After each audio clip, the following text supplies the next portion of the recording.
Welcome to Raging Bullets, a DC Comics fan podcast. Episode 57A.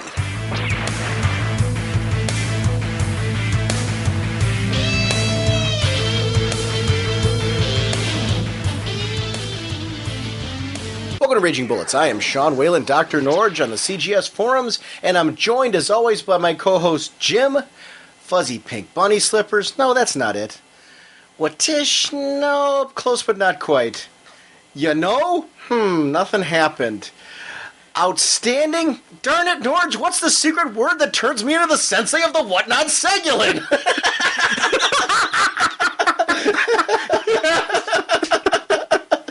How's it going, eh?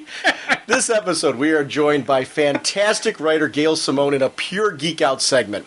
We talk about characters like Maxi-Man from Welcome to Tranquility, All New Adam, Birds of Prey, Wonder Woman, and much, much more. You weren't expecting that. As soon as you started, I'm waiting for you to say hecatant or whatever, hecaton or whatever the power word is. See, I can't turn into Maxi-Man. No, you can't. Oh, dang it. If I could just pronounce the word, I could. So I figured I would have a little fun with that. Before we jump into the show, there's a few things I want to get out there. I just want to remind everyone we're continuing to support the Heroes for Holiday drive that the Comics Podcast Network is doing. This is a chance for you to support creators that really have set the framework for our industry right now. So definitely go to ragingbullets.com, click on the link. We're asking people, at the very least, just please take one comic book that you're going to get this month and take that $3 and put it towards those creators.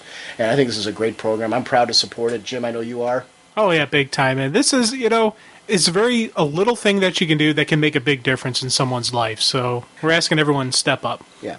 And for more information, visit www.heroinitiative.org or call 310-909-7809. We continue to be proud members of the Comics Podcast Network and the League of Comic Book Podcasts. We would like to thank our sponsor for this episode, comichole.com. Comichole is your shopping source for your collected editions and back issue needs. Don't forget to click on the Sell Your Comics tab to find out about their consignment service. Forget about eBay. Let Comichole do the work for you. And Jim, they have, I want to do an all Gail Simone related ad because they have a number of Gail Simone related items there, including the Adam Future Past trade paperback. Regularly $14.99, only $12.74 at comichole.com. This has art by Mike Norton, Eddie Barrows, and Andy Owens, and Trevor Scott. In this issue, it collects issues 7 to 11. The Tiny Titan encounters a man with a strange connection to the mysterious time pool and a dangerous connection to the deadly linear men. We say it in this interview, that favorite series of 2007. It's just been a load of fun. So if you haven't jumped on board that, this trade is a great way to grab onto it and check and see what the All New Adam's about. This one's not DC, but it's something that we talk about in interview. Killer Princesses, the trade paperback. It's regularly $9.95. It's by Oni Press. It's only $8.45 at comichole.com, and it's something that you might have missed. 3 tiaras, loads of high-tech weapons, one special mission, and not a clue to be found. Faith, Hope, and Charity, the girls of the mysterious sorority, are back in this new collection of Gail Simone and Leah Hernandez's hilarious tale of killer smiles and empty heads, featuring an introduction by Mark Waid and a new illustrated prose story by the book's creators. So that's another one. I completely missed that one. And we talk a little bit about it during the interview, so you can kind of... That's a definite pickup now. Yeah. And $8.45, how can you not? Come on. The price is right. The Infinite Crisis Companion trade paperback, regularly $14.99, only $12.74. This collects the work of just a load of creators, including Gail Simone and her work on, of course, Villains United. These are the Infinite Crisis one-shot specials that took place after each of the miniseries that were a part of that big event. If you missed these, they add to the expanded story. Jim, you actually read these after you read Infinite Crisis. Right. How did that add to the story for you to be able to go back and read these? So for people who haven't maybe shared your experience? Well, it was weird because I actually, when I read those and then I picked up again the Infinite stuff and I reread those again, and it was like a nice processing for me. It was the capstone, of it. So it was a cool experience just to go back, and it helps me enjoy the stuff even more. It's like an additional usage and enjoyment of something I read and liked before. So it's a nice little extra thing. Oh, yeah, that's cool. Because you enjoyed Infinite Crisis Yeah. as a self-contained miniseries before Right. you actually delved into these. And for me, I had the experience of I can't comment on that because I read these as they were coming out. So it was interesting to kind of hear your perspective on how you did it. But this contains the Day of Vengeance Infinite Crisis special, the Ranthanagar War one, the OMAC project, and of course Villains United. Which the Villains United stuff was outstanding. It actually led to the Secret Six miniseries. So if you read Secret Six, I would recommend going back and seeking out that Villains United trade and grabbing this one to get the whole story leading up to Secret Six and why it was just so darn cool. So it's good stuff. As always, Comic-Cole remains your comic shopping source. Check out the highly detailed website to find great deals and discounts on comic-related product that you need. Thanks for your friendship and sponsorship, comiccole.com. Thanks again for supporting us with Podcast Alley, Pop Current, and iTunes reviews, and so much more. Anything you do to let people know about us is tremendously helpful, and that word of mouth is huge for us. I want to remind everyone about RagingBullets.com. We have news on where the show is headed, updates on top bullets of the month, Funny Bullets by Squatch, Love and Capes the webcomic by Tom Zoller, bullet points reviews, sketches, columns by listeners, and so much more. And, Jim, what else do we got on? Well, don't forget about our Top Bullets segment, where you get to send in your top 5 titles and maybe a little something as to why you liked it and whatnot. Sean and I will comment and give you our lists, even though mine is usually longer than 5, but hey. Submissions should be sent to senseiofwhatnot@gmail.com. And you said there actually is a Sensei Whatnot possibly on Gmail. I think so, because I tried to get Sensei Whatnot and I couldn't. Okay. So senseiofwhatnot@gmail.com. We all love to laugh and show us your sense of humor by continuing to participate in Funny Bullets by Squatch. Jeff has done a really nice, Jeff Griner of the Tome Podcast has done a really nice job putting this together. It's funnybullets@gmail.com. And don't be afraid to send in panels, like for instance, if you're not finding anything with the current Zatanna one that's like hitting you, but you've got panels that you would like to parody, send those in to Jeff and just say, hey, I've got a great idea for this. He does accept submissions, so don't be afraid to send something in if you want to participate on a different level and help with organizing the whole thing. So definitely thank you to Jeff for doing that. Where's Whatnot Now is a growing section of the website. Where have you seen Jim? What is he doing? Send submissions to ragingbullets@gmail.com. And please feel free to send in listener rants, audio comments, shoot us an email. Quick thing about the Where's Whatnot Now. My folks are actually asking me now if there's any new submissions. Because I showed them, especially the fuzzy pink bunny slippers. Bob was falling down. Dad's like, oh, what's this? Oh, my dad's going around looking at different stuff. So if you got any, send them on in. Yeah, and I've actually got more that I'm adding over the next couple of weeks. As I continue to get them, I'm taking time to submit those and put them in. I'm laughing like crazy. I'm showing people at work. Yeah. I'll call them in and just say, come on, you want to see this? Not just because I mean, there's ones with me, too, which, I mean, are downright hysterical. My favorite one still remains Watish. You and me before Wham. Yeah. But they're all great. They're all really great. So you as a poacher was pretty slick, too. Send those into ragingbullets@gmail.com, though, because we love your participation in the show and the website. If you got an idea on something you want to get up there, please make sure to include it, and we'd love to have it. Should old warnings be forgot? Remember, this is a spoiler show with plot line twists and what not to, and guest Gail Simone. We go in depth into the books that we review on the show. So if you haven't read them, come back later so you can enjoy the show. That was great. I really like that. I think that's your best one yet. Well, thank you. Mm-hmm. Thank you. I had to make up because last week I didn't deliver, so I'm like, I started working on it, then it just popped in my head. I'm like, oh yeah. It's funny, the Gail Simone line was originally what Tish and you know. And I'm like, right. Wait, you know, Simone. Oh, okay, yeah. It worked out well. It really did. Your semantics, thank you. As you said last week, where you're having so many issues. I think they worked much better this week. So, speaking of this episode, we are going to be talking to the fantastic, the marvelous, the wonderful. Amazing. This for us is, what can I say? We have been so nervous preparing for this one because it's such an important writer. You've heard us gush ever since we've been doing the show about Gail Simone and just how wonderful her work is and what she brings to comics. So for her to come and join us on this particular episode so we could talk about her work and geek out about it is I know for Jim, I know for me, just a thrill a minute. I called up this morning, and this was so funny. I like to call them first because I don't like to call directly from Skype. I like to do it via the landline just to make sure that they know that we're going to be talking over the computer and all that and get set up. So I called up, and I did, in my best professional voice, I did, "Can I please speak to Gail?" And her husband, who we met in New York, who's a fantastic guy, goes, "No." Which was so perfect because I was very tense. Because this interview was really, this to me was like the Death Star of interviews. It was like, I'm so excited to do it, yet I'm so nervous to do it because I really want to make sure that we represented her in the way that I feel she deserves because I love the work so much. So it really has, and I know you shared it with me too. You're already tense at these interviews. Dude, man, I was already nervous going into normal thing. I got up at 7 o'clock this morning because I couldn't sleep. I'm sitting there going, and I'm just walking around. I'm rereading stuff just so I can get on the line. Like, okay, I know what I'm doing. Okay, yeah, reread my notes, reread them again. Yeah, okay, yeah. Oh, dude, man, I was fidgety like you wouldn't believe. I went to bed at like 4:30, 5 o'clock, somewhere around that ballpark, because I want to do some more background research. Like you, I wanted to reread some stuff so I had it fresh in my head, especially Tranquility. I gave Tranquility another read. I really wanted to have a lot of things fresh in my head. Wonder Woman, I read again, Wonder Woman number 15, because I knew we'd be talking heavily about that.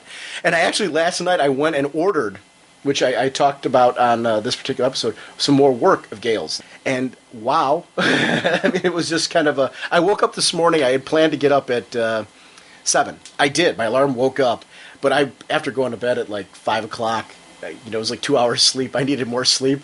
So I woke up my cat. So it was literally one of those deals where it was a battle between me, the snooze bar, and the cat.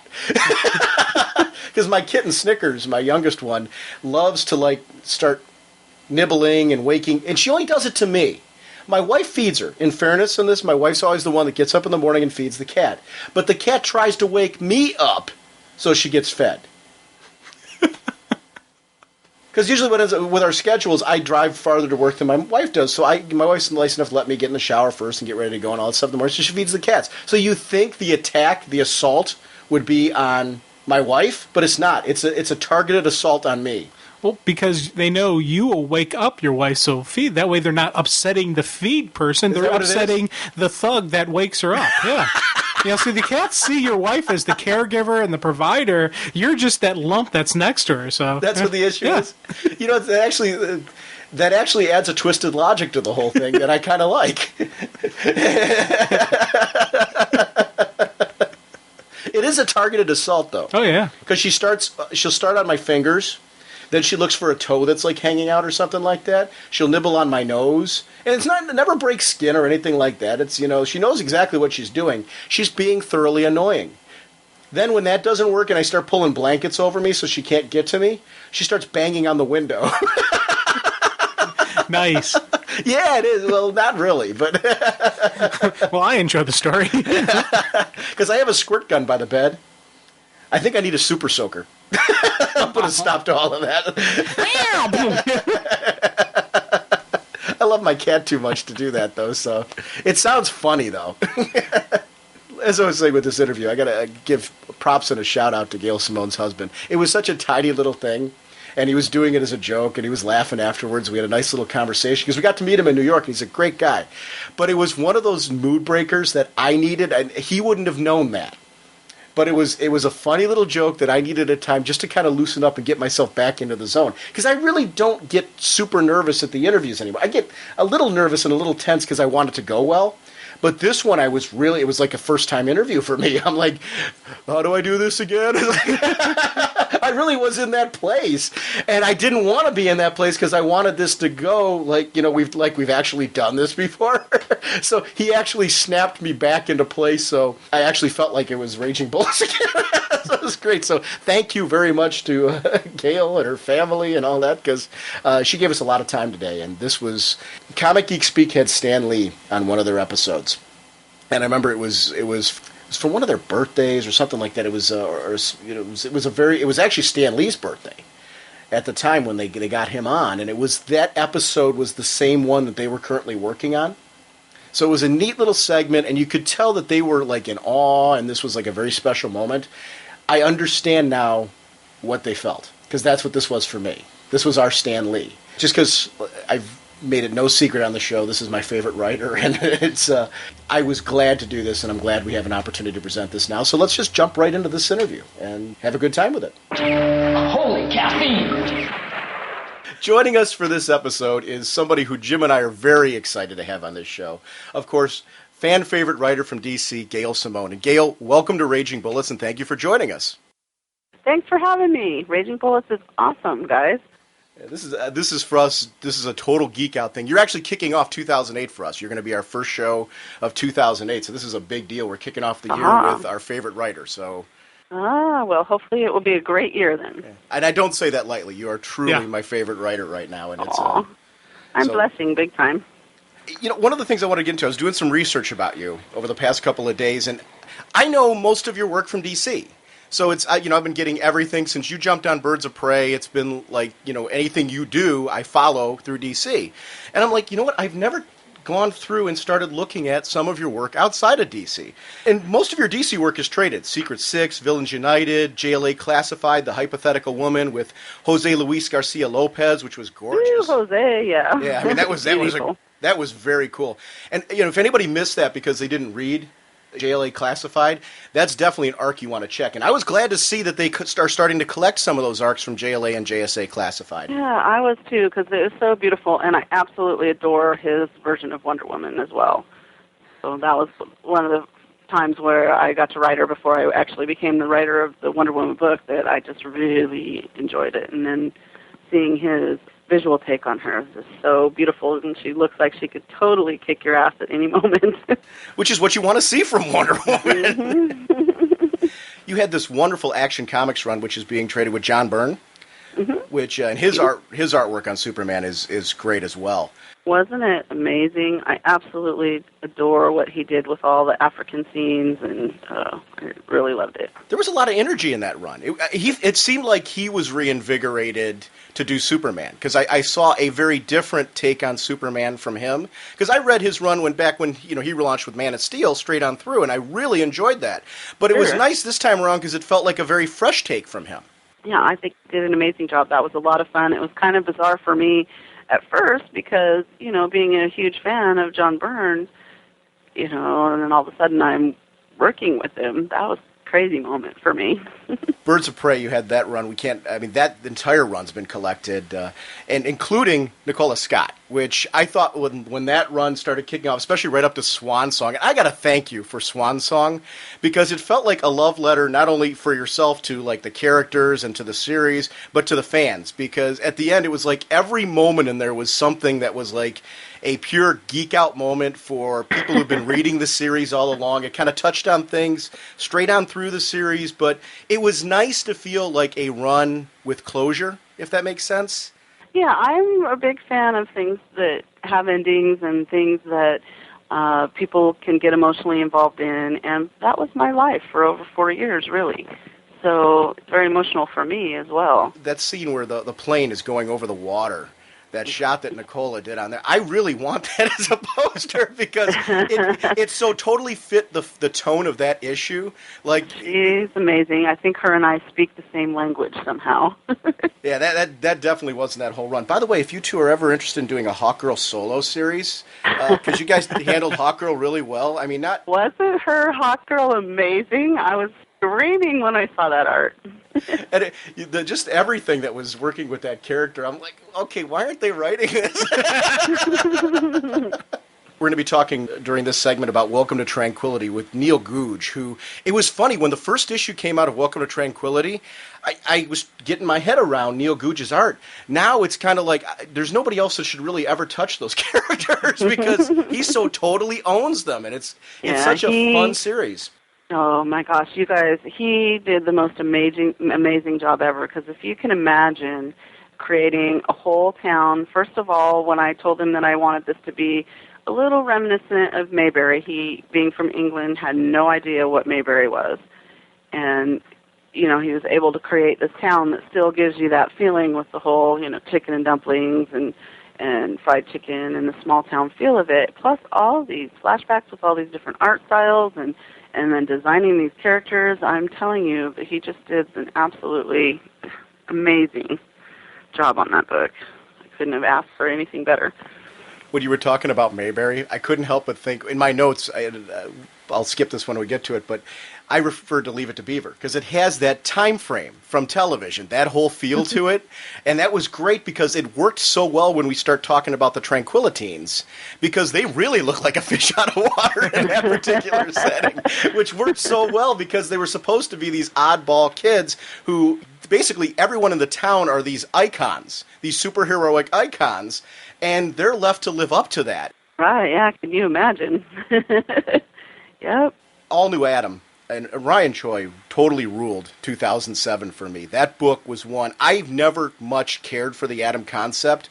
You guys on that book made me understand the Atom concept and how cool it could be. I always refer back to that segment with him riding the dog.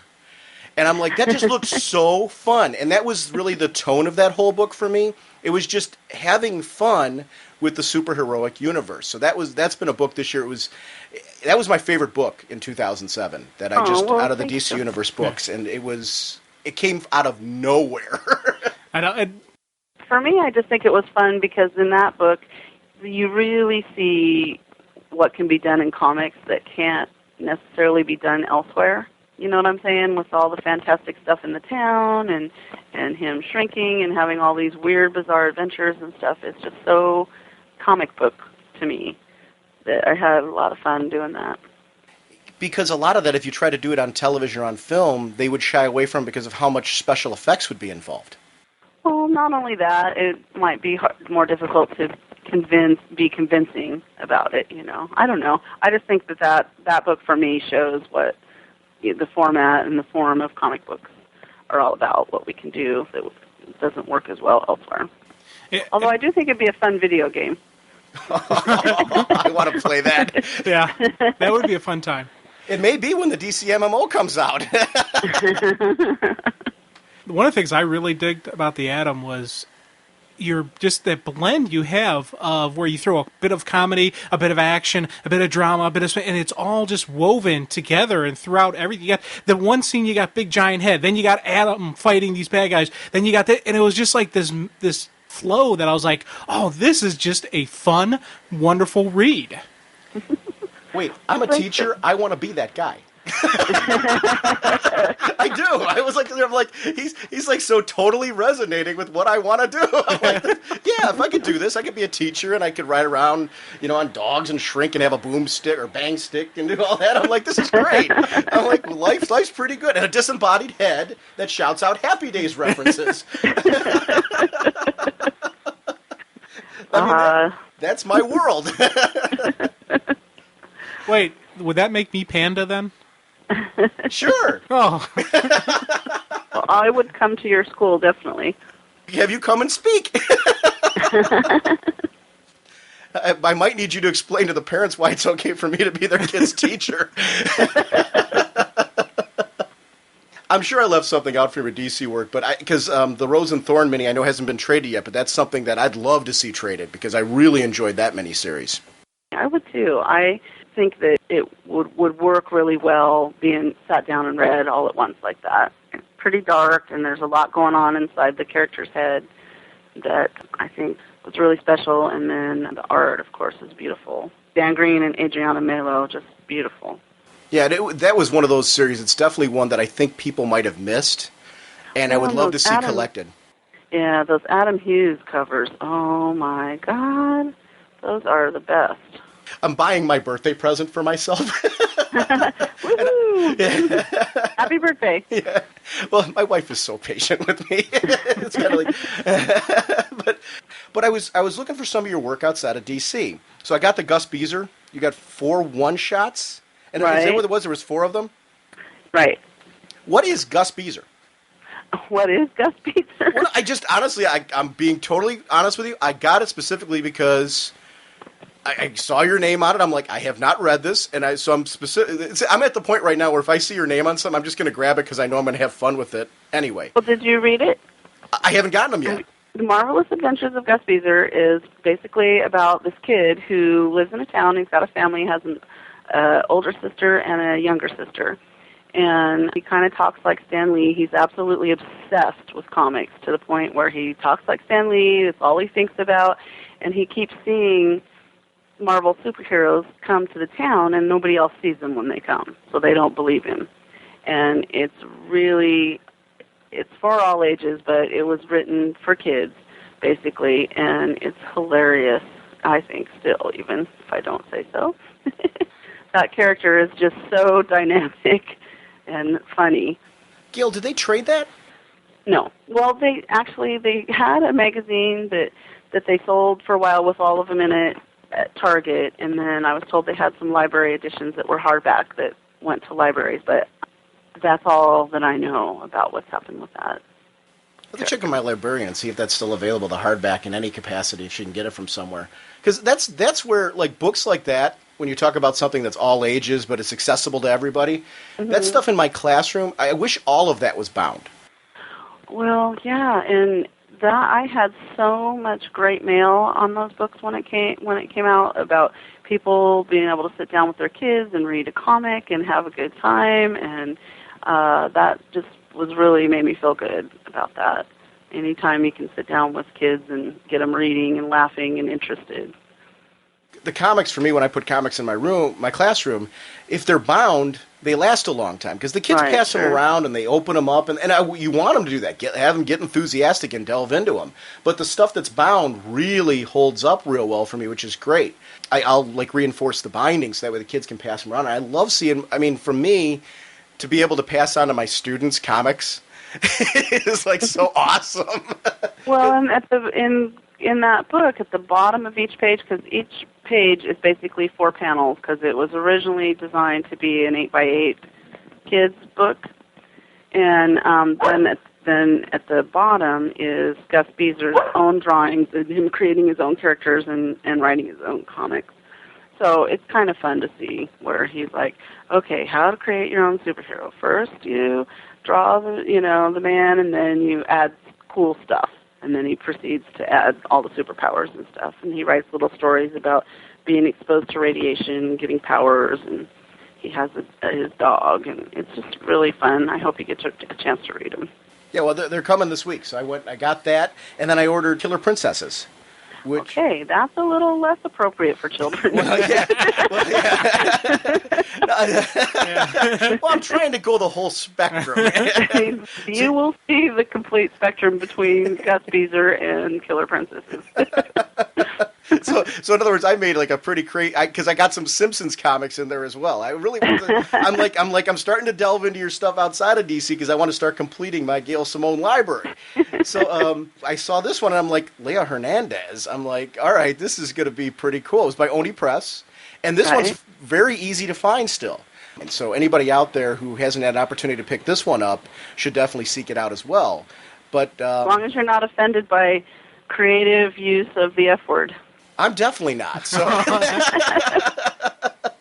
actually, it'll be kind of nice because I really am going to go the full spectrum. I'll read some Gus Beezer, and then this will take me in a completely different direction. Yes, that will take you to a whole different place. What is Killer Princesses? Can you give us just a quick little synopsis on what Killer Princesses is? Killer Princesses is a book basically where there's this secret organization called the Sorority, and they go around and they recruit girls to be operatives, and they recruit the dumbest that they can find, basically, so that they can be more easily controlled. That's not revealed right away, so I feel kind of bad even saying that, since you haven't read it. And like Charity, she can use anything as a weapon, so you'll have scenes where she might use a gravy boat or, something crazy, and then one of the characters has a couple guns, and they're very violent, very foul-mouthed. There's a lot of girl talk, but drawn very cute and beautiful by Leah. And there's a very dark underlying storyline to it. So it's funny, but very dark as well. Cool. These are now being added onto my list of, okay, I have to get this, must get this, so yeah. But just as long as we have you on, I thought it was kind of fun to just talk about some of the stuff that you've done outside of DC as well, because Jim and I talk like crazy about your stuff in DC, and I really was like, I want to start delving into some of the other things that you've done. And I did pick up, I saw that you did a lot of Simpsons work. You did the weekly strip for a while, and then you also... Yeah, that was fun. You also did the Bart Simpson solo book and a couple of the Treehouse, or you did one of the Treehouse issues. Yeah, with Jill Thompson. So I grabbed that. That's collected in trade as well. Right. I did numerous issues of The Simpsons regular comic as well. And also, I don't know, have you seen the Sexy Chicks anthology from Dark Horse? No. That has, that's a collection of work by female comic creators of various genres and ages and etc. And there's a story in there called Tales from the Shampoo Bowl that's a true life story about one of my experiences as a hairdresser. That's awesome. I'm looking forward to some 2008 reading. Yeah. We were talking about humor before. Mm-hmm. Like from Happy Days references to subtle humor with Diana, you really do an excellent job of adding like humorous moments into all of your storytelling. One of the things I like though is it's really, you really have a good command of balance. As a writer, how do you do that? Like, because are there times where you look at your script and you're like, okay, for this particular situation, that's a little too much, let me pull back. Or for this situation, I could interject a little bit more. How do you find that balance? Because I really find it, one of the things that I really enjoy about your writing is that I always get a smile somewhere in there. And I always feel it's like totally appropriate to the particular sequence that's going on. And I'm very interested in how do you approach that and keep that balance in your writing? Well, I do think that pacing is just really important in a comic book. You have 22 pages most of the time, to create some kind of an experience for the reader and to tell a story and move the story forward, etc. And I really like that emotional roller coaster a little bit. And sometimes when you put the humor in and then when something happens later that's really serious or dark or ugly or whatever, it has a little bit more impact when that comes around, for one thing. And another thing is I just think I'm kind of wired that way, to be honest. And I do have to edit myself a lot because I'll be in my office alone in the middle of the night, and some crazy joke will come to my mind. And so I'll start typing it in because it's cracking me up, and then I realize this just is really not going to come off well in this story. So I may file it and use it in a different story or use it later when it's more appropriate or whatever. But, yeah, I more have to take jokes out than have to try to really think really hard to get them in. I definitely appreciate the balance. Oh, thank you. I think it's important to get that roller coaster of emotion going, and humor is a good way to put that spark in. And I like things where you have those moments where you feel good. It's really, for me, a drag, although I do read a lot of serious things, it's a drag to read things that are just dark and depressing time after time after time, and you don't feel good at the end. And sometimes that's appropriate and what you need, but I really like showing that comic books can be fun. They don't have to be funny all the time, but that they can be fun to read. I like to mix up the types of humor, too. Like the type of humor in Wonder Woman will be much different than the type of humor that you saw from Black Canary. Which is appropriate to the characters and who they are. That's what I mean by balance. You do a really good job of recognizing who the people are. How do you get to know your characters? Well, I think part of that is I do have a little bit of a theater background. I majored in theater arts in college while I was there, although I didn't graduate. And we were taught how to build a character from birth, maybe even before birth, to the present. And so even if you're only going to play that character on stage for 5 minutes, you still know everything about that character that makes them who they are at that moment. And so I use that a lot when I'm writing characters in comics. I really know in my mind the background and what experiences they've gone through, whether it's Dr. Psycho or Wonder Woman or Captain Nazi or Hippolyta, or Black Canary.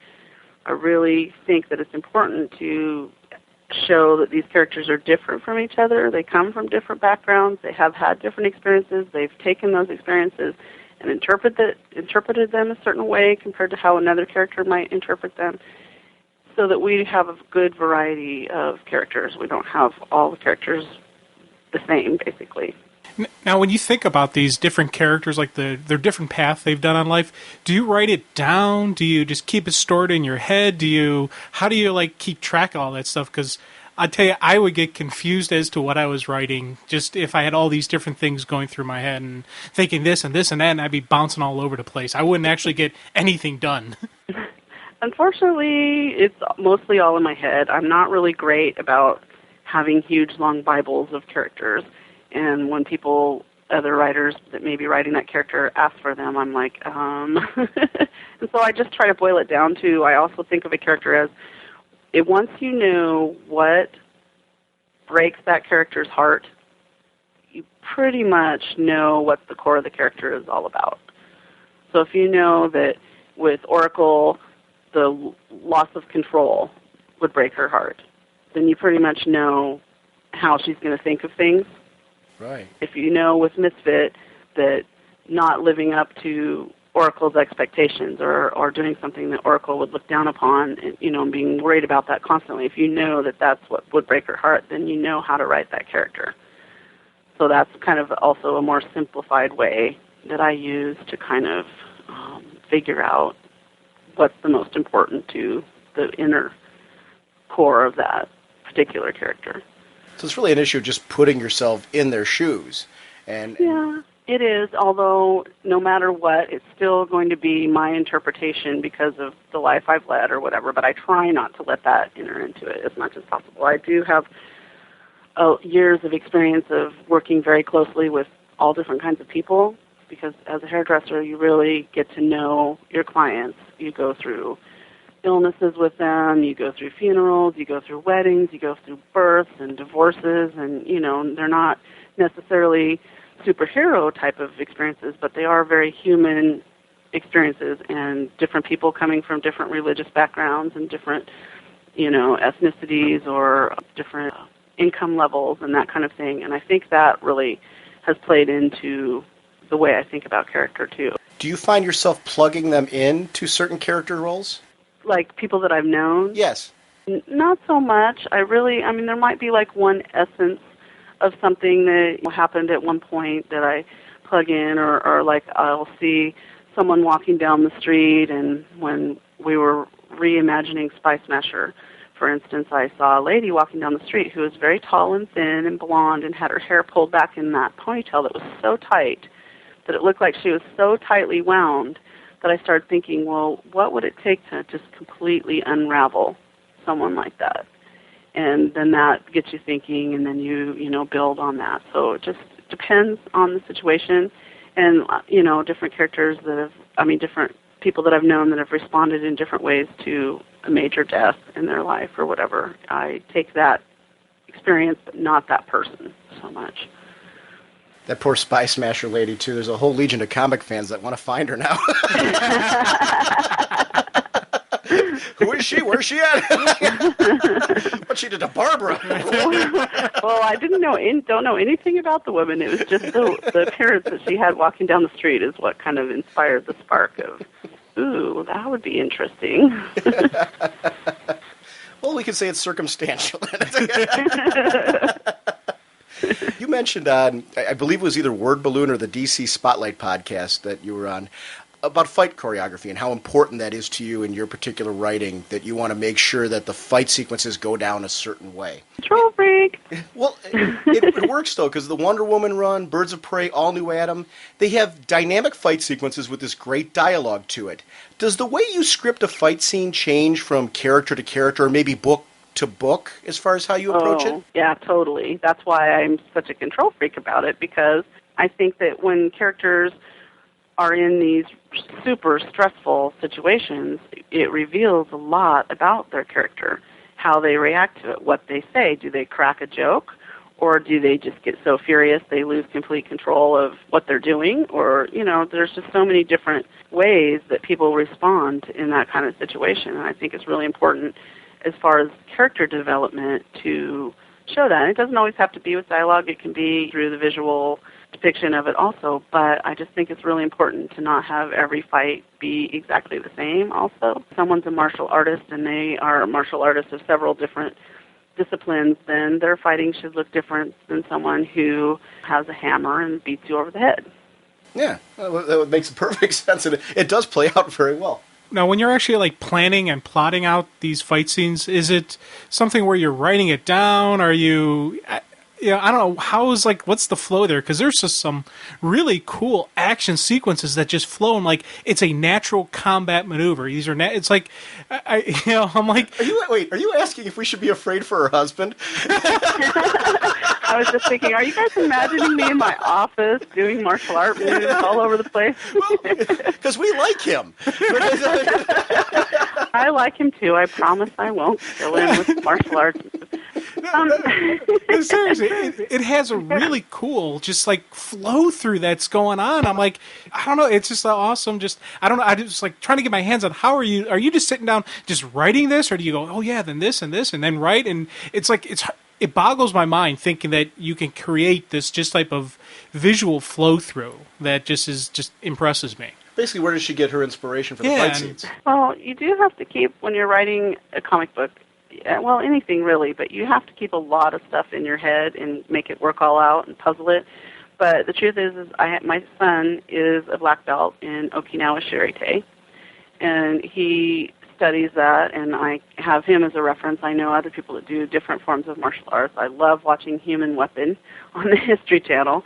I just research it, and if I say that a character is a certain martial art, has a certain martial art, then they're going to hopefully show that in the frame, and I do send references to the artists and stuff so they can kind of get a feel of what's different about that compared to something that you might stereotypically think of as a martial art. 'Cause just to me, it just makes it more real and more interesting. Well, if you ever have a character that you want to have as a master of what fu, just give me a call. I'll talk you through everything and let you know. Okay, it's a deal. I don't want to see that. Well, and I'll get images too, like with Shiva. I always thought that she would be so masterful of her art that she could touch somebody in a certain way in a line of like 7 people or whatever, and everybody would be just fine until the very last person, and they'd just keel over dead. So, I mean, there's things like that go through my mind too, and then I have to figure out how do I make that work and seem like it really could happen and, on like that. But I don't think visions like that will pop in my head, and I'll decide, okay, I think that would be a really nice scene. How do I go about writing that scene and making it believable? I really like the way you wrote her in Birds of Prey, too. She had some great interaction with the characters, and I liked seeing her through the bird's eyes, seeing her and basically how they were comparing her to Black Canary, which to me totally added like a different twist, not only to her, but further told us who Black Canary is, because we got to see them comparing the two. And I really enjoy when you do that, when you take characters and let us see them through the other character's eyes. Well, thank you. That's just like a different way to reveal character.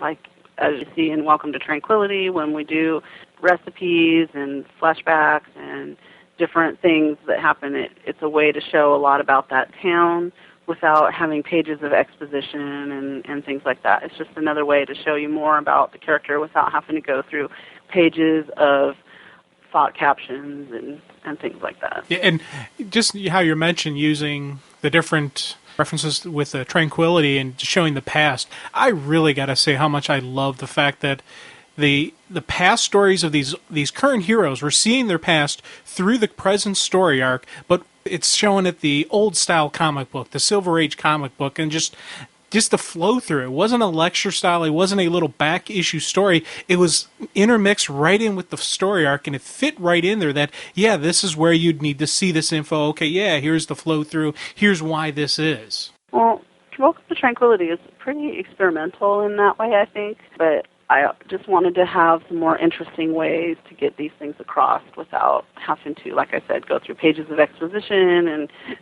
hitting people over the head with this is what's going on and this is what you should be thinking at this moment and that type of stuff. I just thought it would be a little more interesting to break it up like that.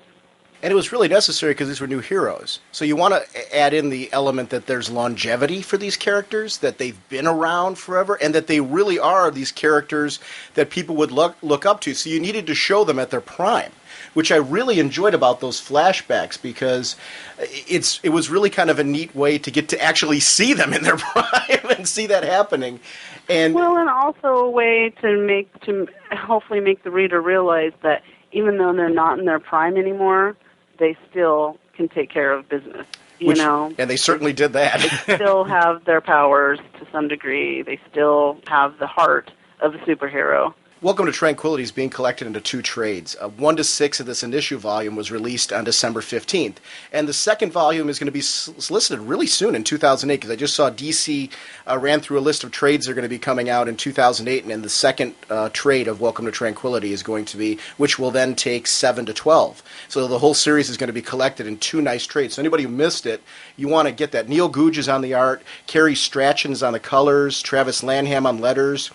Christy Quinn was the assistant editor, and Ben Abernathy was the editor. And some of the art was handled by Billy Dallas Patton as well. It was really great because right from the Worldstorm preview issue, you could tell that this was going to be a very unique world. Can you tell us a little bit, where did Tranquility come from? Was this something that you came up with based on the Worldstorm launch, or is it something you've been holding on to for some time and you wanted to? I actually had the idea for Welcome to Tranquility way before I started writing comics. So it's been an idea that I've had for a really long time, actually. And I was online friends with Mark Waid and Tom Peyer back before I started writing comics, when I was still doing little parody pieces, even before the column happened, the You'll All Be Sorry column. And Mark was looking for a creator-owned idea, an idea for a creator-owned series. And he often bounces around ideas, we all do.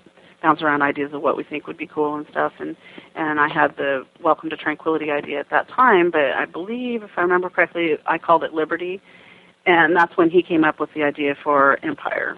And so I just kind of held on to that idea for a long time. I really liked the idea, and I thought it would work, and so I worked on the characters on my own, my own time, and worked on some of the scenes and action, how the tone and how I wanted it to go in my mind. And then when the opportunity came to finally do it for Wildstorm, I was really excited, because it's still, I think, the book that I'm the most proud of. It's the closest to my heart because I have created all these characters, and I do live in a small town that is basically a retirement town. So I started thinking long ago about what would it be like to have a planned retirement community for superheroes, and then the idea has just evolved from there. But it's been probably a good 9-10 years in the making, really. Right for the Worldstorm preview, there's this look at characters like Maxi Man, who's the constant search for his word. It's basically the Captain Marvel archetype, but he's forgotten his word. It's the coolest thing in the world, because he starts off in the beginning and you don't realize what was happening. He was just shouting out random words, and I'm like, what's this guy's deal? And then as the story goes on, you're like, he's forgotten his word. It's important to remember, though, about Welcome to Tranquility that they're not really allegory type of characters. They're each their own character. Mm-hmm. And I really wanted that. I didn't want it to be, this is my version of Superman, this is my version of Batman type of book. But he is a little bit like that, and Zombie Zeke is a little bit like the Crypt Keeper. It's more of an homage than an allegory. But, I thought that cracked me up when I first came up with that idea. Can you imagine being old, getting older and forgetting the word that makes you all-powerful? And I should clarify that, too, because when he switches into Maxi Man, Maxi Man's definitely a different personality type than your Captain Marvel. So it really is just the secret word thing is really where it stops.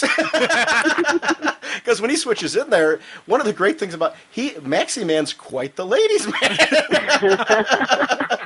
Well, of course. Yeah. Which, obviously, yeah, because he turns into this very young-looking, very fit, hero type, which would be attractive. But the great payoff is when this guy switches back and he doesn't remember anything. So he basically wreaking havoc on relationships and things all over the place. What a great character he is. Thank you. He's fun to write.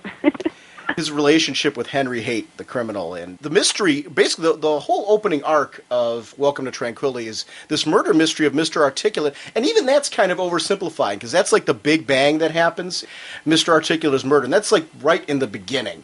I'm not going to spoil too much of that, because I want people to go ahead and read this, but I'm setting up like a tone here that things happen in Tranquility, and there's more layers to them as they go on. Like, that seems like, oh, wow, that's the big event, and the solving the murder is what's going on. But then, all of a sudden, it goes through some twists and turns, and you find out all kinds of things about the townspeople, and there's some deep, dark secrets that are in there. Main characters that you think are, like, your top-tier heroes of the town are protecting, and it's just this amazing story. And I don't want to go too far into that, like I said, but that's one of the things I like about Tranquility. It's every time you see something, it's never just what you think it is. There's always something more. There's 2 or 3 steps more, and it goes in directions that you didn't expect. And there's humor in there, but there's human drama. And there really is, what's great about these characters is they are accessible because of their character flaws. That, you can relate to them and say, well, you know what, I got my own quirks, and these are people that I could see hanging out with and chatting with and things like that, because they aren't these perfect on the pedestal people and that is a lot of times, and that, like when you were talking about the separation between those allegories and those characters, that is where the separation begins, because these are all people you could see sitting in the diner having a cup of coffee with, because they aren't just, it's not as cut and dry as they're your heroes on a pedestal. They've got character flaws, they've got issues, and those issues are the things that, make them human. And they're very human. And it's pretty intricate and pretty complicated. That's why I would hope and encourage people to try the trade paperback if they didn't try the single issues, because you can read a pretty good chunk and get a really good feel of the story and what's going on. Sit down and read it all at once rather than wait a month in between.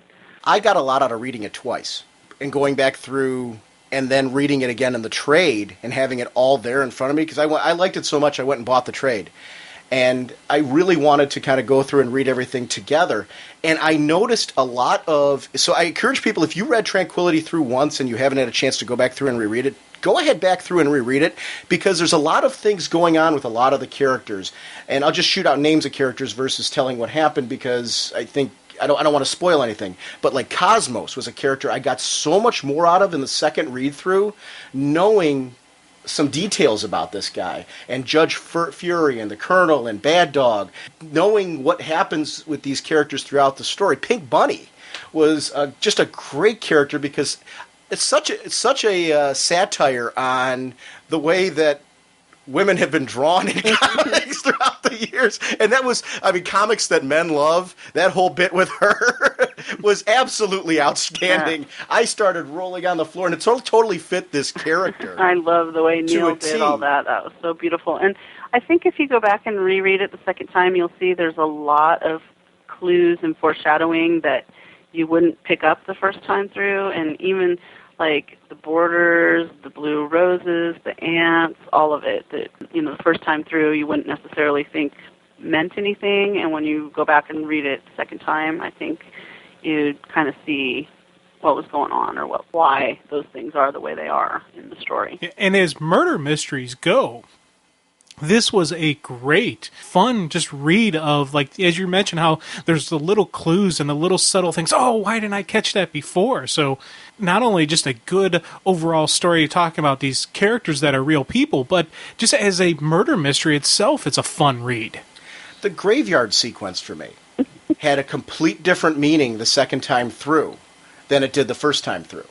Knowing what I knew, and it's definitely, it added a lot of weight to me that it's really important to take a story that you've enjoyed and go back through and reread it and kind of just see things that were laid there for you that you didn't even realize were there. You kind of catch it in the back of your head when you do the first read through, but it doesn't really come to the forefront until you look through the second time around like, oh yeah. Well, I always say that my job as a writer is to lie, cheat, and steal. So that you don't know what's coming all the time. It is fun to go back through and then see like the tapestry that was woven. That was fun. It was really fun for me. I tell you, the Liberty Snots, I really dig those characters. And just the interaction along with when we brought in Gen 13. Because I loved Gen 13. Great, just fun, wonderful read. And seeing those two characters interacting in their title, I was like, oh, this is neat.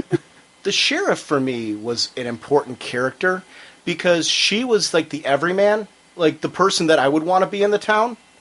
Because in the sense that she looked up to these people, and she still looks up to them, and considers them her responsibility. She's human. She doesn't have powers, that type, which is really what's cool about her in this opening arc. But yet she's willing to put her life on the line to defend them and to stand behind them because that's what she believes in. I really liked her character a lot because she's like the ideal, the person that you want to hope that you are. Her character got a really good response. In fact, it won a Glyph Award for being the best African-American female character in a comic. So I'm really proud of that because I think that she is important to the book. And also, can you imagine being in her position and trying to keep the town together with all that craziness going on? No, not at all. But that's what I liked about her, though, was she had this drive, and it was like, it is the ideal. It's you want to believe that when the chips are down and you're taking a look at a situation, you're going to do what's right. And you're going to stand up no matter what the risk and things like that. It's something we all want to believe about ourselves, I think. That when you're faced with that life or death situation, you make those choices. And that's who she is. And it was so cool to see that about her. She was really my kind of, I don't want to say sympathetic character. It's not really the right word. But she was the one I was really kind of, she was my eyes into the world. Like the person I was riding alongside. Right. and that's what I really enjoyed about her, because she was somebody that I was able to relate to and want to be. Not that I didn't with the superheroes and all that, but it was kind of fun, though, to have somebody who was a very realistic character in there and seeing this world. I thought that was important to have that contrast. Her deputy was the same thing, and he had his own issues going on as well. Now, this is something we might want to... Is there going to be more Tranquility? Yes. Definitely going to be more Tranquility. I'm working on the next 6 issues right now. The thing about Tranquility is I always wanted it to be a series of miniseries, and now that's what it's going to be. Kind of like Astro City. Oh, yes. Is, you know. Oh, okay, cool. So definitely more Welcome to Tranquility. That is a great comparison, too, because Astro City has that kind of its own kind of universe feel to it, and so does Tranquility. I was hoping with the blurb that you had at the end of issue 12, about there not being the end, and then the way Tranquility Armageddon ended, I'm like, well, they're definitely like going out of their way to leave room here for these people. And Christo, I know that you didn't write Tranquility Armageddon, but I really liked, first of all, that they put Neil Googe on there in the art, and Christos Gage did a wonderful job of... Yes, he did. He's an awesome writer. I like that he paid so much attention to the characters that you set up and the tone, because it felt very much like a Tranquility annual, which is what I really liked about it, because it really...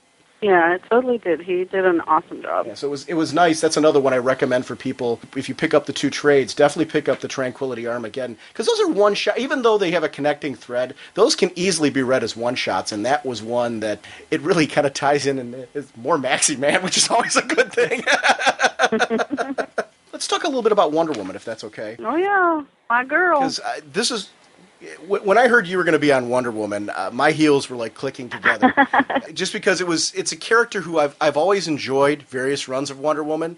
I've been looking for that next run to kind of really set her up again and make her like the top of the mountain again and part of the Trinity, because she's this character that's always broadcast as part of the Trinity, and I want her to feel like she's up on that level. It's funny, the initial run I had of actually taking a look at what you were going to do with her was in All New Adam, 17 and 18, where you had that nice crossover with her. It was great to see her through Ryan's eyes. Who is Diana to you? Who do you see Diana as? Well, she is a pretty complicated character, just like Superman and Batman can be once you get all the layers in.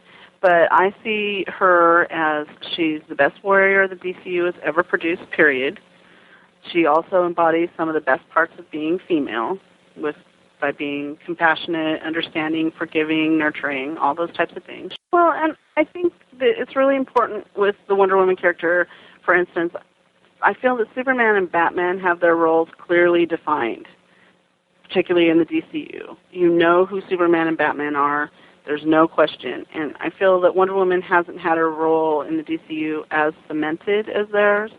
So my job is to establish that when she walks into a room, she's going to create a big spark.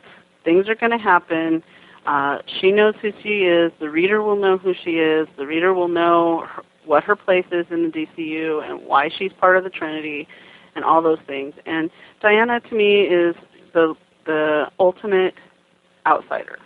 Because if you think about it, she did not have parents like Superman had American Earth parents that he raised him. So he at least had some connection some insight into what humanity is all about and those types of things. Whereas Wonder Woman was raised on an isolated island by women. She's the only child of that island, and she'd only seen her culture until she came to man's world as a teenager. So she, more than any other character, is a complete outsider. She's completely naive to things beyond her island at that point. And I find that interesting. Plus, she's got a magical arsenal. She has all these things that are so interesting about her character and so fun to write that to say who she is to me would take so long, truly.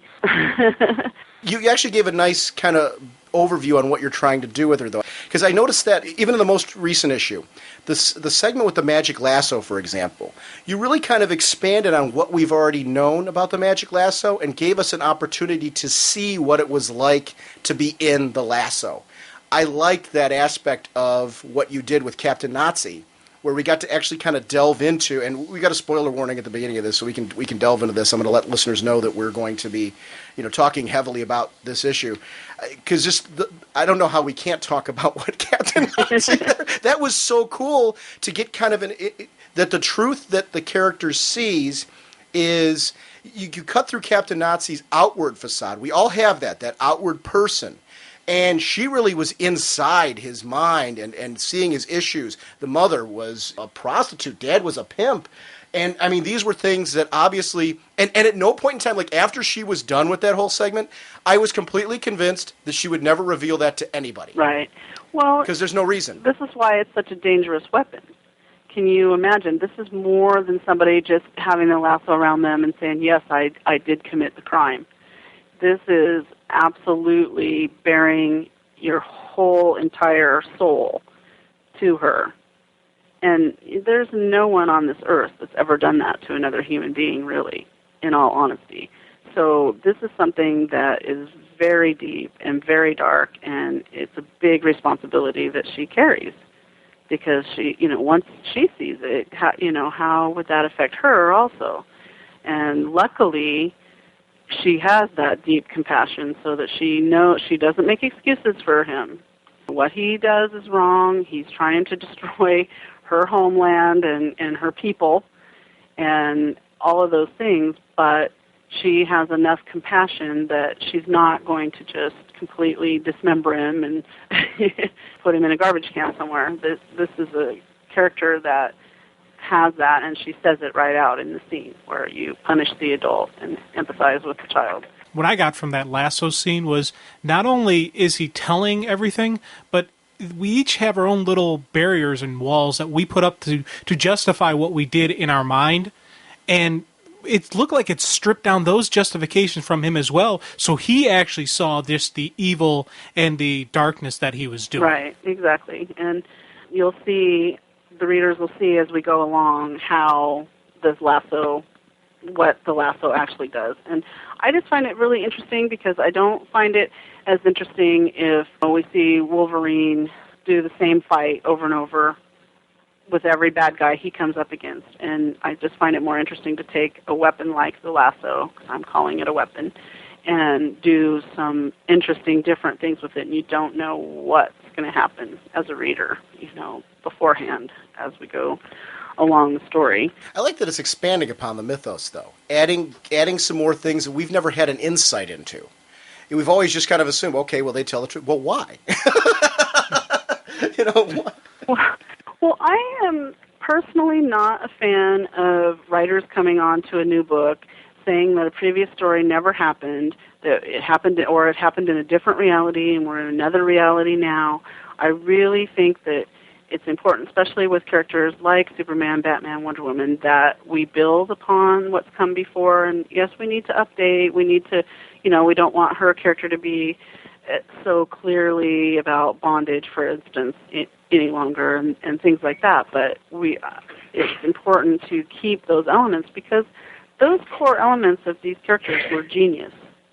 And to just be able to build on them is really fun, and it's one thing that I do like about writing existing characters is trying to fit all the pieces together and then still move forward. Building on just like one thing with Wonder Woman that I'm really liking from this so far is just the whole Amazonian code. It reminds me a lot of like the Samurai Bushido code, and just I was like impressed because the Amazons just aren't these women who can kick some serious butt. There's more to them about this, and we're really delving into that, and I absolutely just love that about that. Is there some type of like Amazonian code out there already that you're using, or are you pulling this from previous stuff, or is this something just completely, you're creating from scratch? Well, I'm like not contradicting anything that's come before, and when I started thinking about if you were part of this culture of women who originally they have the souls of warrior women in them that have actually, like, they've been reincarnated or whatever word you want to use.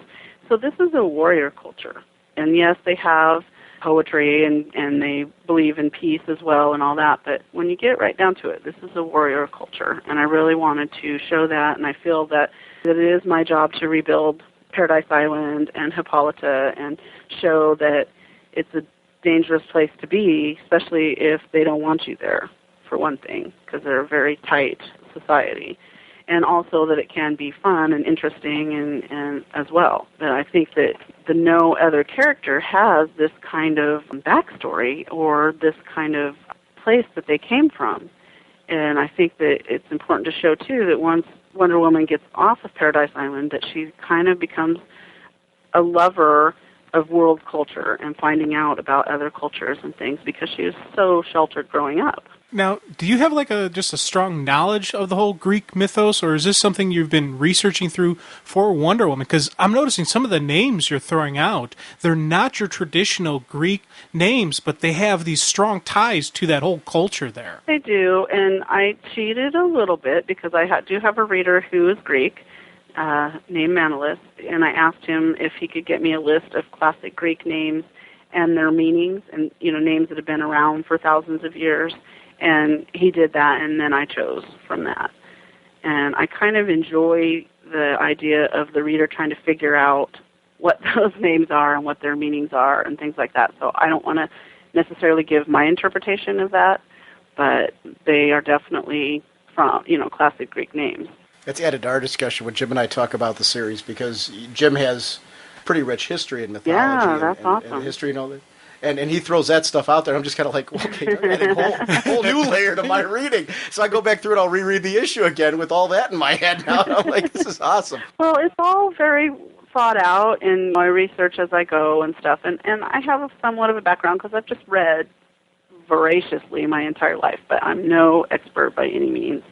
So I call on research, people to help me, things like that. I love the guard, the Queen's personal guard. The circle.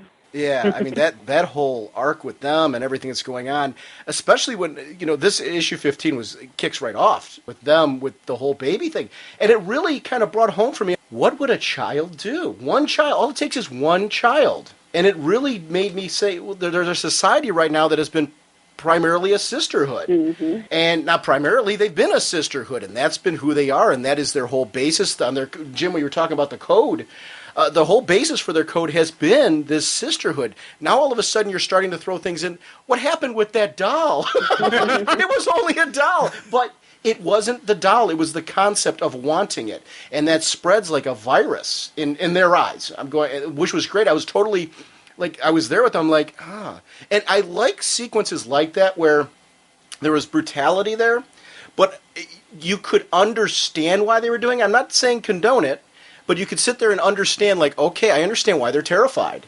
because this would change everything. Everything they believe in, everything they stand for, and this would be a major issue. And it adds for an interesting moral dilemma that's now running through this series, and I like that. I'm really, again, it's adding another layer to what's gone before. It's something that hasn't really been explored. And I like that. I'm like, all right, this is, it adds that three-dimensional aspect to the Amazons that I like so much as we continue exploring characters. And that segment was particularly good for me. Was that something when you like when you got Wonder Woman, how did you like decide like, hey, I want to try to explore something like this? Or because I mean, this is a big book, and I'm so thrilled for you that you're on this book. How was that when you found out like, hey, I'm going to get Wonder Woman? How did you approach that? What came up? You mean with the babies and yeah, and where did that come from? Well, it's just, when I sit down and I really start thinking about what would it be like if, like I said earlier, if you lived on an isolated island, populated only by women, they've been there for over 3,000 years with no child for a lot of that period of time, and then all of a sudden a child comes along, and would everyone be happy about that? Would they not be happy about that? What kind of ramifications would it have? And you just kind of keep going and going in your mind until you figure out this is what I think would happen, and then you slowly reveal that story to the reader as you go along. I like that concept too, because they have pledged themselves to die for their queen, but now all of a sudden their queen is doing things that in their eyes is going to destroy their society and what they believe in. So how do you deal with that? And that's what I like. I like that question mark that's there right now. That's what's gluing me into this. I'm like, okay, well, how are they going to respond? And even with what looks like, I mean, there's nothing. At the end of the issue, it looks like they're forming an alliance with the Nazis. I'm totally convinced. I wouldn't trust these women because it's clear that they're doing anything they can to protect their society. So whether they choose to go with Hippolyta or go with them, there's no way those Nazis are going to rule that island. We'll see, won't we? Yeah. No, I'm not asking you to respond in any way on that. That's what we're kind of left at the end of the issue, but those were my thoughts at the end. I am so looking forward to the next issue, and I like that. I like at the end of the issue when there's a little thread that's thrown there that adds so many questions that start running through your head, like what are these women going to do? Are they going to really ally themselves? How quickly are they going to turn on them? Are they going to go after Hippolyta first? Are they going to go after the Nazis first? What's going to happen there? I love that aspect in a book where afterwards I'm left with so many questions. That's what makes a book a top-of-the-stack book for me. When I'm thinking between issues what's going to happen so much that when that book arrives in my stack, you got to dive right towards it. And that's what's making this book that top-of-the-stack book for me, is because right away at the end of this issue, I've got so many questions running through my head on what's going to happen next issue, and I really like that. Diana making this deal with the god. Where's that going to go? And is this going to be a good thing or a bad thing? Because that has a possibility to twist and turn along the way, too. He seems nice and charming, but we know that they don't always... Exactly, and some people have asked about why she bows down to him and all that, and I just wanted to show in that scene that she's tried everything to help her mother, and that her mother is more important to her than she is to herself, and that is why she does that. There's a certain sense, too, of she understands respect, she understands tradition. We see with the Gorillas, with the way she's interacting with the Gorillas, which I love. I absolutely love supporting casts like the Gorillas, because there's certain humor value to them, but by the same token, again, the warrior's code. And what I like about them, what's going on so far, is that her example, just, leading by example, the Gorillas, for instance, has brought out their own nobility. And this is what I think is really important with a hero and really important with Wonder Woman, is that this is how we show the difference between a character that is a message and a character with a message. You know what I'm saying? Absolutely. I'm not a fan of the preachy type of message, but a hero should hopefully, especially in Wonder Woman's case, bring out the best in things. Not necessarily the bad guys, but you know what I mean? They should look up to her and want to be like her in some way.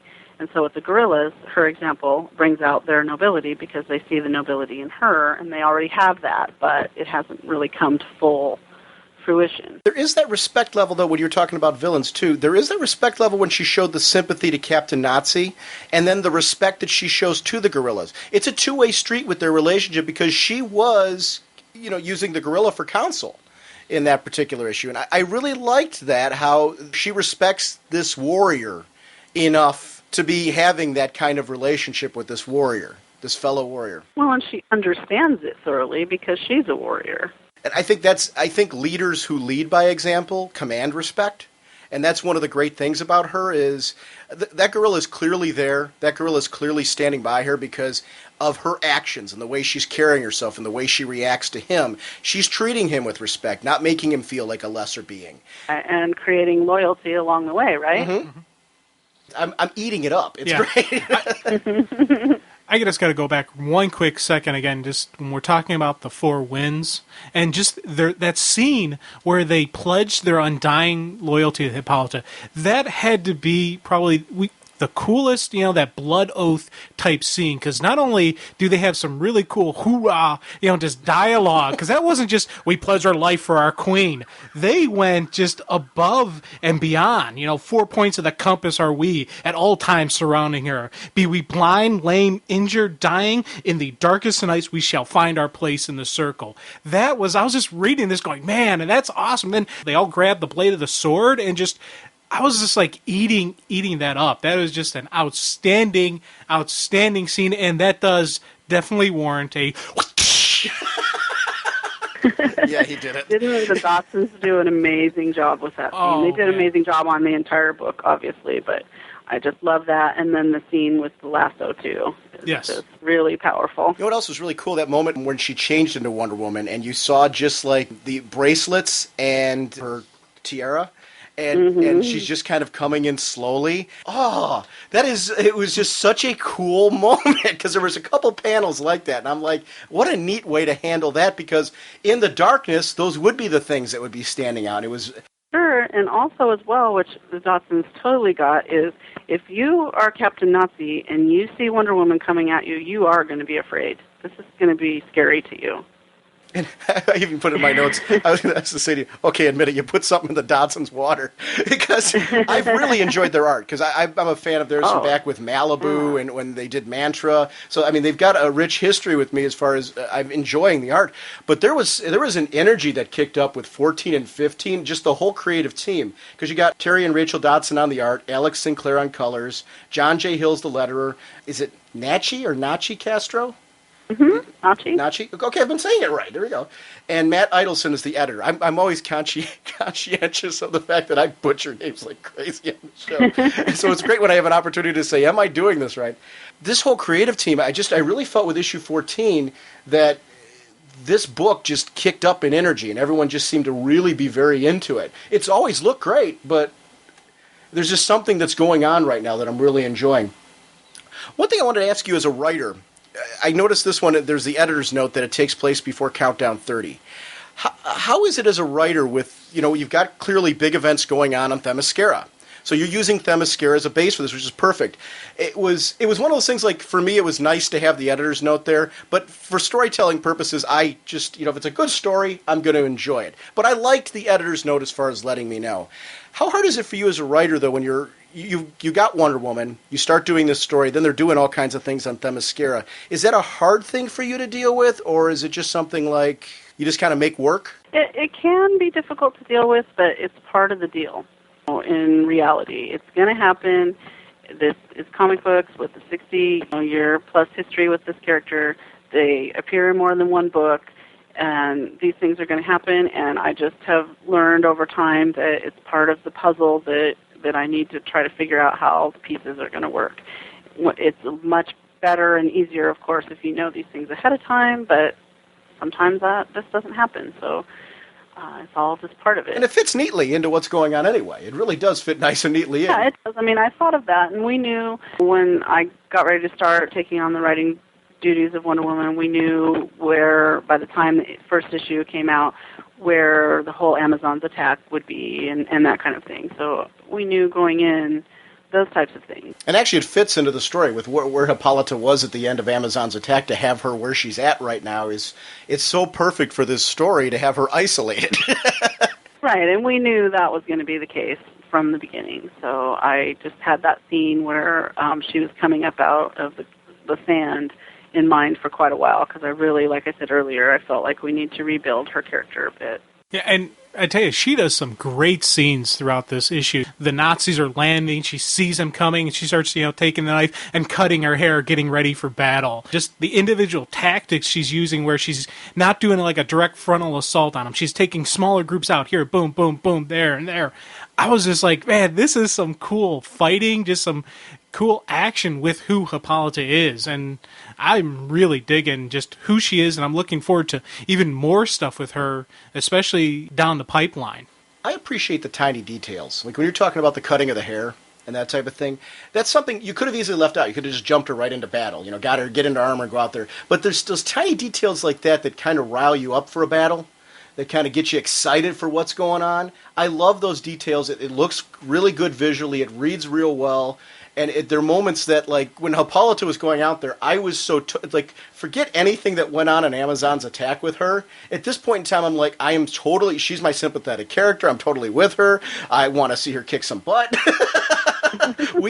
Which at this point in time, we've seen what happened with her in Amazon's attack. I want to feel sympathy for Hippolyta again. So it's a great way to do that and kind of bring us as a reader into where she's currently at this state in this series right now and kind of making her that character again. I want to see the inevitable meeting between Diana and her mother and what that's going to look like. Hopefully Mom's okay for that. But Ooh, ha, ha, ha, ha.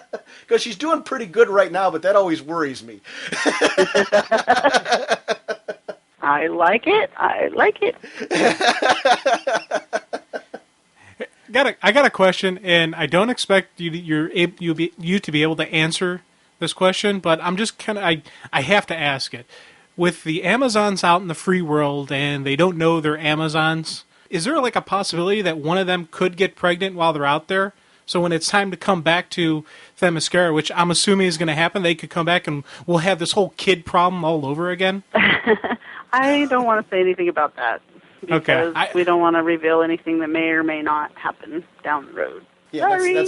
No. I knew. I just had to throw it out there because I'm sitting there gnawing in my head. Like, I gotta ask it. Yeah. Well, what's a nice thing about that is there's a lot of possibilities with the Amazons being out into the world with what could happen with them and how, are they all going to, I guess questions that run through my head with it, are they all going to come back at one time? Well, what I like about what you guys are saying is that you're thinking about it, and you're thinking about Wonder Woman, and you're thinking about the Amazons and stuff, and that is really my goal as a writer, is to get people thinking about her again, caring about her, and really involved with her character, because she is such an amazing character with such depth to her and so different from any other character. And she is the #1 female superheroine of all time, and without her, we would not have Xena, we wouldn't have Buffy, we wouldn't have Lara Croft, we wouldn't have a lot of these great other female superheroines. So it's really nice to have people thinking about her again, giving her her rightful place. That's why I'm a big fan of runs with writers, because you get to see, like you said, threads that are there, questions that are there that make you think. They could be answered one way, they could be answered another way, or maybe the writer's got something in mind that none of us are even thinking. That can be, it's a curveball that we're not even looking at that can be thrown out there. That's why I like runs, because you have some time to kind of set some things in place now, tease them, reveal them a little later, play with some things that maybe have happened in the past that were never completely dealt with. And, pick and choose and use the things that kind of work for the storytelling you want to do. But that's what I like, because you get to kind of define who a character is and what their supporting cast looks like. And that's what I'm looking forward to in this particular run, is that type of thing. Because we've seen it before in Birds of Prey. So it's nice to have you on this book and see, you have an opportunity now to take this character and do what you did with Birds of Prey so well. And really kind of delve into it and set aside some great characters and some great storytelling that makes me question every month and want to grab that book. And that's why I was so excited for Wonder Woman when it was going to hit, because I'm a huge fan of that. And now in 2008 for you, the question I have, and I understand there's certain things you can't reveal. I'm not asking you to do any of that. One of the things I was going to ask about was Tranquility, and you already said we're going to be getting Tranquility back in a series of miniseries. Is that what we're looking at, or at least right. Okay. Right. And I don't know if you can say that, is Catman still on the table? Or I know with everything that's going on with villains right now. Right. We will be revisiting a certain group of morally ambiguous characters. Okay, all right. Yes. I am doing my happy dance now. One of which looks really great without his shirt on. All right. Just want to say again, we love you. Is there anything else that you can announce for 2008, or is that? I mean, you got a lot of big stuff going on, so I didn't. I think that's all that I can really talk about right now. Okay.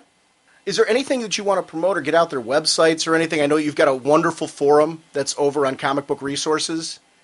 Yeah, if anybody wants to come over there and join us, come on over. We talk a lot about comics and about lots of other things, too, and it's fun. It's a really kind of a neat atmosphere, and everybody's welcome. I'll put a link to the forum up to our show links for this episode, too. So any of our listeners who are listening to this episode, if you want to check out the forum, just go to ragingbullets.com, click on the show links, and just look right for this episode, and it'll be right on there. You can click directly on the forum from there and check it out and sign up. So, great chance for some listeners to interact. And yeah, we're looking forward to hearing from you. And I want to thank you again. This was something we were hitting our 100th episode. I'm like, I knew we were going to be like celebrating for the whole month because we had so much stuff that we wanted to do.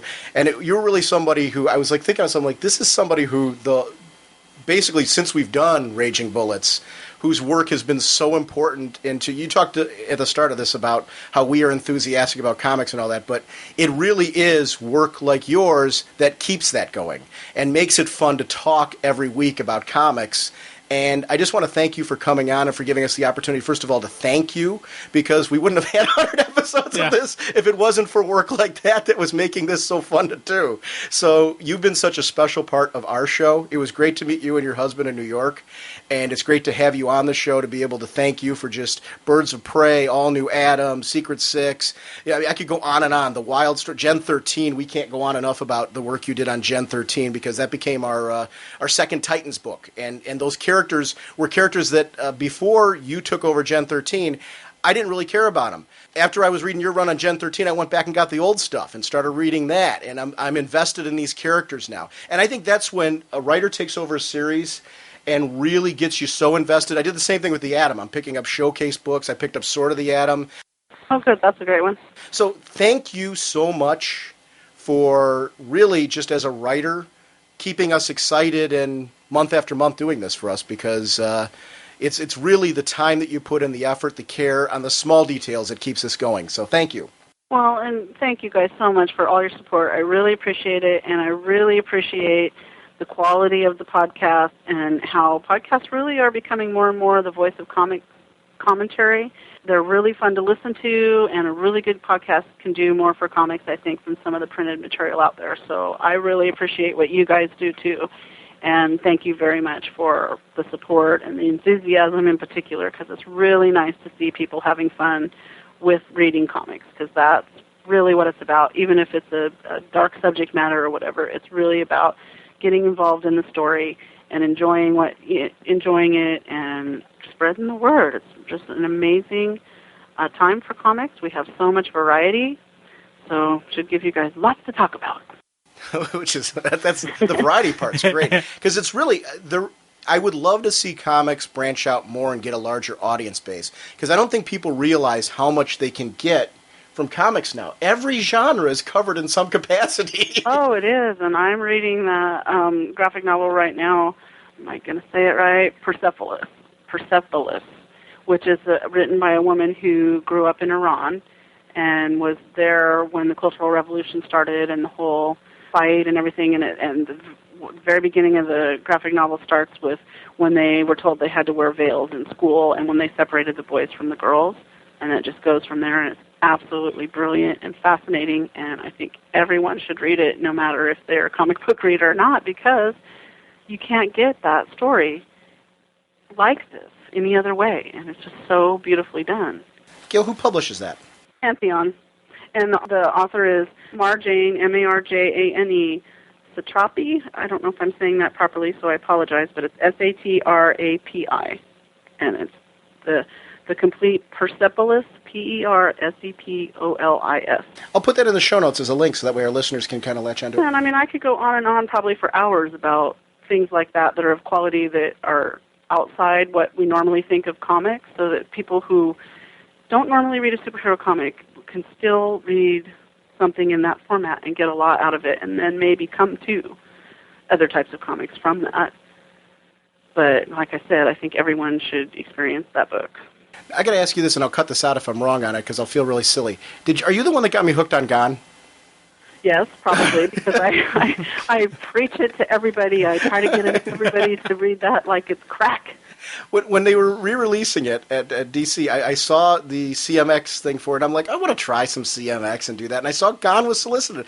And I'm like, I swear I read something with Gail Simone where she was saying this is great. So I picked it up, and it really is. Like on the surface, it is awesome. You look at it on the surface level, it has no words. So you're like sitting there, right. like, okay, this is going to be a very fast read. No, it is not. No, and I tell people, in fact, I was just in Singapore, and I was talking to a group of young people, and some of them are aspiring artists, and I said, go and get Gone. That is the best example of visual storytelling. There are no words, yet you know every single thing that's happening in that story. It's brilliant. And so, yeah, I preach Gone all the time to everybody who will listen. I would love to see the script for that, because the depth that's involved, visually, the thing is, it's got so much depth to it. I know. It's absolutely wonderful. Incredible. I'll let you. And that's another thing that's fun to read, and you feel really good after you read it.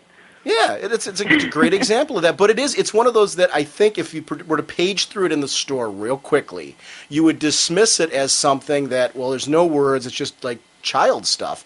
And when you really delve into it, there is a really deep, depth-filled story going on with this little dinosaur, and it was totally. What a great example of visual storytelling. Yes. Okay, so now I got another thing I got to pick up. Well, hey, she got me hooked on it, so we're determined to completely break the bank. Yep.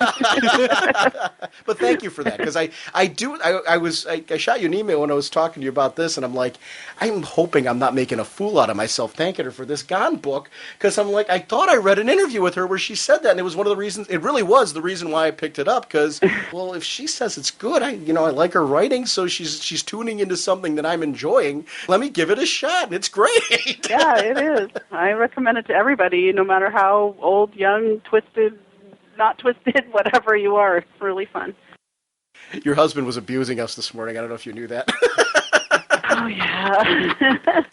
And I love him. I call up the house, and I go, I'm trying to be professional. I'm like, can I please speak to Gail? And he's like, no. Only because he knows you guys have a sense of humor. Oh, I was dying when I was laughing because I knew immediately. I didn't, recognize the voice because we were over the phone. But then I'm like, oh, it was over. I'm like, wait. And the funny part was when I first met him, he was wearing a Jerry Ordway name tag. Oh, yeah, right. So I'm like, there's Gail Simone and Jerry Ordway. So my first conversation with him, he comes up to our table at New York Comic Con. A very nice guy. So I'm chatting with him, and I'm chatting with Jerry Ordway. So I'm telling him partway through, I really like your work, and all that stuff. He's like... he thought that was hilarious. Yeah, he's like the most inappropriate personal assistant ever. So it was everyone nice. Be forewarned if they call my house.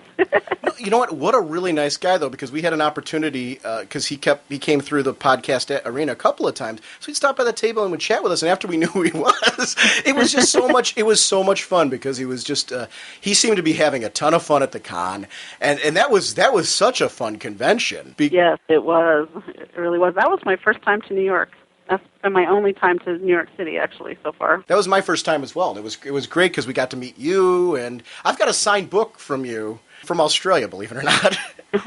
You were in Australia, and Nicola Scott was there as well. Yeah. And one of our listeners, friends, who runs the Cryptographic podcast, he sent us a copy of Birds of Prey 100 that was signed by Nicola Scott. So I gave it to Jim. I was like, you know what, Jim, I keep getting a lot of stuff for the show, so I'm like, let me give you this one. Well, he ended up sending me another one, and you happened to be there at the same time, so I've got one signed by you and Nicola Scott, which I'm framing and putting on the wall because I've got a collection of framed comics, and that run was so amazing. That was really fun to be there and sit next to her at that convention and watch her draw all her beautiful pictures of Wonder Woman and the Birds of Prey. Maybe a little nostalgic and teary, but it was great. Again, you two on Hawker would be great, but it's just my thoughts. I'm one track. I know you'll be dreaming about her now for a long time. I'm one-track minded. Well, you handled my love for the Hawks, so it's like you handled them so well.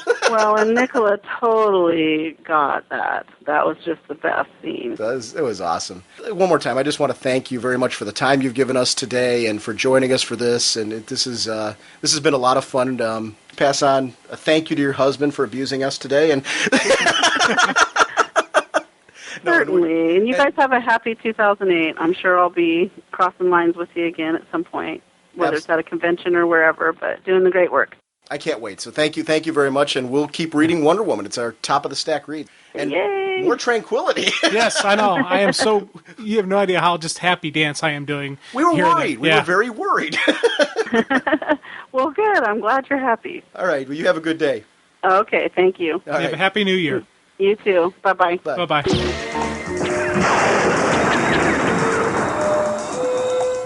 We want to thank the wonderful, the amazing Gail Simone for joining us on this particular episode. That interview was... Oh, I'm done now. Okay. Yeah, I'm done. Yeah, it's like we got more of a show to do, and I'm kind of like, well, it's... Dude, that was just... Oh, wow. I'm stymied right now. I'm just like... We're just like sitting there and going through... Oh, Jaws. I was like, yes, doing happy dances, and this is... And thank you again to her husband for saving this segment. Because he snapped me back to reality this morning, which was really great. He didn't know he was doing it, and it was just such a funny, cool thing. But it really was one of those things, like I came back afterwards, I was instantly relaxed. So he did an intervention without even realizing it. But this was fun, and what a way to kick off 2008, Jim. Yes. This is our first official podcast of 2008. We're recording this right at the end of 2007, but you guys are going to hear this thing, right at the kickoff of 2008, and wow. We're coming out swinging, man. We're coming out swinging. This is it. So thank you again, though, to Gail Simone. A lot of times people don't realize, when creators, they're taking time away that they can spend with their family and, work and things like that to kind of reach out and touch all of us. And it's great that she gave us that opportunity to kind of talk about her work and share that.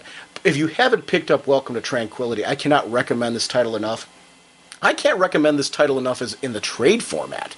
If you missed this book, you're going to be able to get it in 2 trades. So it's great right now. Go ahead and jump on, and it's a good time to do it because you can grab the first trade, and there's enough of a leeway between the first trade and the second trade that you can fit this nicely into your budget. But it's a great series. It's a lot of fun, and as we just heard, there's going to be more. There's another arc coming, so it's a good time to jump on board and get the whole thing and get caught up into speed. Wonderful characters. It's a lot of fun, a lot of drama, a lot of depth. A lot of depth. Honestly, I would say this. If you read the first couple issues and dropped the book, I highly recommend you go and read the trade and read the whole thing, and then go back and reread it, as we talked about in the interview, because I got so much more in the second read-through of the little tiny threads and details of things that she really laid out in there. Like I said, I'm talking about that particular graveyard sequence. I think you know what I'm talking about. Where the second time through, I'm like, oh my gosh, it was right smack in front of my face. Yeah. And that's cool. That is really cool. And and that's not spoiling anything for anybody, because you're not going to catch it till the second read-through either. Because you got to know what comes later to understand what I'm talking about. But it's one of those kind of books where there's multiple things you're going to go back through and kind of go, oh yeah, and it adds a lot more punch to this book, and it's a great series, and one I'm glad to hear is continuing. Hey everybody, as I was editing this one together, I started thinking to myself, we released a 4.5-hour recording and then a 4-hour recording kind of back to back, and I wanted to give everyone kind of a little breather. This interview with Gail Simone that's going to be on this episode kind of stands on its own. It's a great piece. I'm really proud of it. Jim's real proud of it. So I figured I'm going to release this as its own little mini episode. And then we're going to come back in about 5 days with the listener rant section that was going to be a part of this. Just for the purpose of kind of giving our listeners a chance to get caught up and really kind of delve into this interview and enjoy it, and then be able to delve into the listener rant section. We had a kind of a hearty discussion on listener rants, and that in itself really can carry itself as its own episode as well. So this is kind of nice because 57 will be 2 parts, and I'll do this periodically when we have a couple of meaty episodes like that. But when we put all this together, by the time we're done, it's going to be over with 57 A and B. In a few short weeks, it's really going to be over 10 hours of podcasting in a very short period of time. So I want to make sure everybody can kind of listen to it. That's why I'm kind of splitting this up a bit. And we will see you in about 5 days or so with episode 57B. Bye. What's up with your guys' nicknames? Oh, well, mine's very anticlimactic. The Dr. Norge thing in elementary school. It goes back to elementary school. It goes back to elementary school. I was in it was like a play for a priest at the school. It was his 25th anniversary of being a priest, and I guess he had a friend named Norge. So because I happened to be a Boy Scout at the time, they had me go on stage and pretend to be his friend Norge, and we came out to the Mickey Mouse Club theme. So we're kind of Troop 21, Troop 21. Now you got to understand. No, that school didn't really exist. You're kidding me. It did. It was St. Williams in Euclid, Ohio. And okay. now here's the brutal part. You're a sixth grader. A sixth grade boy's walking out in a Boy Scout uniform, stomping out to Troop 21, announcing that he's Norge. It's gonna stick. That's hilarious. My God, thank God I'm not called by some of my nicknames from that time. Yeah, so it was in elementary school, I absolutely hated it. But then in high school, it was funny. I missed a high school dance I was supposed to go to with some friends of mine. I come back into school on Monday. Everyone's calling me Norge. But nobody understands the significance of the name, so it became kind of a cool thing. The story's very anticlimactic, though. And, Sensei of the Whatnot came from, basically from listener comments. It came from the podcast.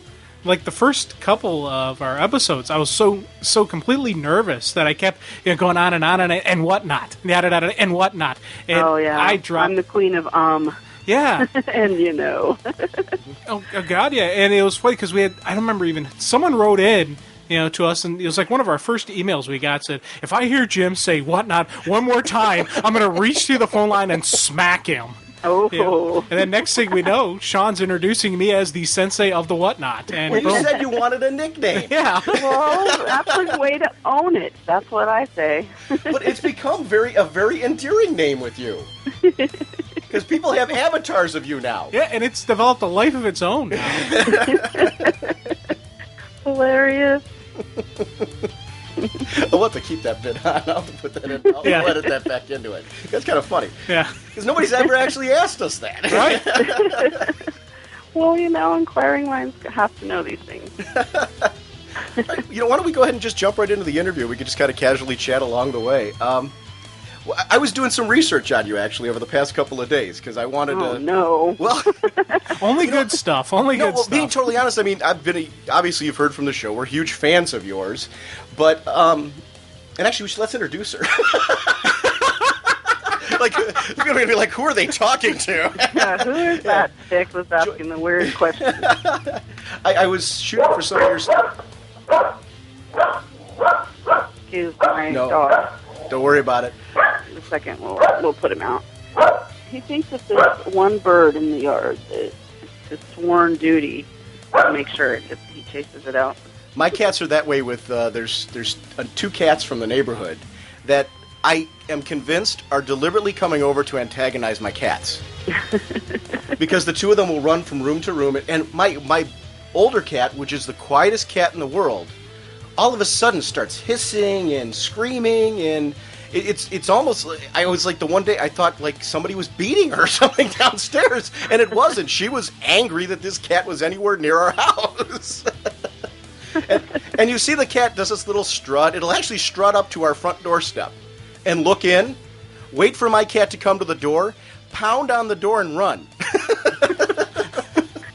Captain Cobra and the mongoose.